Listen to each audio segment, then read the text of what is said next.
ने इसे मजबूती से रखा है। Ashok Pande the credible history नाम से एक यूट्यूब चैनल चलाते हैं।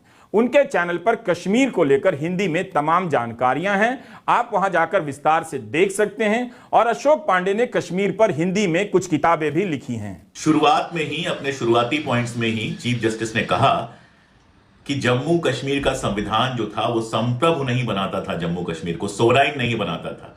यानी जम्मू कश्मीर का संविधान होने के बावजूद, 370 होने के बावजूद, जम्मू और कश्मीर भारत का अभिन्न हिस्सा था।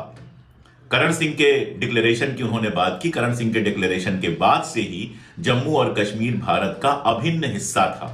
यही वो बात है जो हम लंबे समय से कहते चले आ रहे हैं कि 370, और संविधान सभा में भी ये बात आई थी जब मौलाना हजरत मोहानी ने सवाल पूछा था, तो गोपाल स्वामी अयंगर ने यही कहा था कि 370 तोड़ने वाली नहीं, जोड़ने वाली धारा है।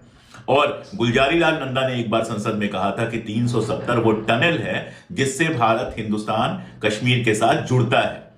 तो ये एक दुष्प्रचार जो लंबे समय से किया गया कि 370 होने की वजह से भारत का अभिन्न हिस्सा नहीं था जम्मू और कश्मीर, 370 हटाने पर भारत का अभिन्न हिस्सा बन गया, इस बात को चीफ जस्टिस ने पूरी तरह से गलत बताया और स्पष्ट रूप से कहा कि 370 होने के बावजूद, 370 के रहते हुए भारत का अभिन्न हिस्सा था जम्मू और कश्मीर। उसकी अपनी कोई सोवरेनिटी नहीं थी। और दूसरी बात यह कि उसका जो संविधान था, भारत का संविधान, उस संविधान को सुपरसीड करता था। यही बात झंडे के लिए भी है। उसका जो झंडा था उसको भारत का झंडा, हमारा तिरंगा सुपरसीड करता था। यानी भारतीय गणराज्य के भीतर ही जम्मू और कश्मीर राज्य था, उसकी अलग से कोई संप्रभुता नहीं थी। भारत एक संप्रभु देश के रूप में, जैसे भारत के अनेक राज्य हैं, वैसे ही जम्मू और कश्मीर राज्य था। यह बात आज सीजेआई ने बहुत स्पष्ट कर दी ही है जब 2 साल पहले देश ने एक भारत श्रेष्ठ भारत की भावना को और सशक्त किया था। अब आप इस बयान को देखिए। अदालत में सुनवाई के 10वें दिन अटॉर्नी जनरल ने कहा कि अनुच्छेद 370 को उसी तर्ज पर संवैधानिक एकीकरण प्रक्रिया में सहायता के लिए डिजाइन किया गया था जैसा कि अन्य राज्यों के साथ हुआ।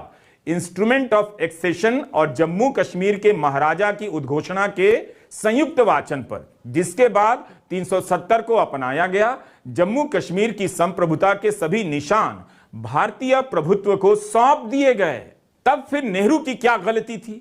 बीजेपी और संघ के लोग किस लिए अनुच्छेद 370 के खिलाफ संघर्ष कर रहे थे? जब स्वायत्तता और संप्रभुता ही हासिल नहीं थी तो किस लिए बलिदान की बात कर रहे थे?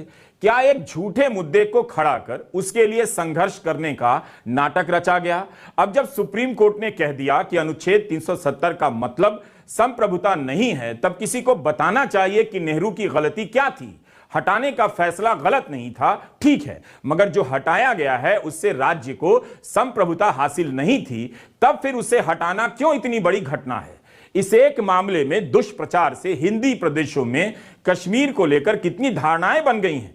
बीजेपी ने जो किया सो किया, लेकिन विपक्ष ने इसका कभी भी जनता के बीच जाकर विस्तार से काउंटर नहीं किया।